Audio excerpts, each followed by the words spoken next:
Alright, here is my welding truck project. It's a 1977 Toyota uh, RV camper motorhome. It's a 1-ton dually, and of course it needs plenty of work. I'm going to redo this on a severe budget, but just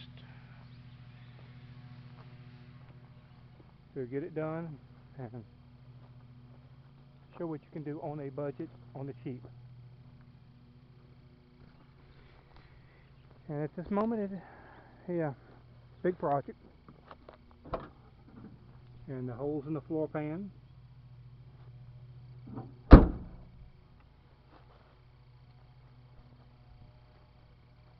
little bit of my scrap metal pile. I got 4 or 5 times that much in my other house, so hopefully I can build it with mostly scrap that I already have here if I happen to buy anything, and see what I can do getting this thing accomplished and get this thing roadworthy and make it a halfway decent truck. And here I am, and I'm Randy, and hope you enjoy my page.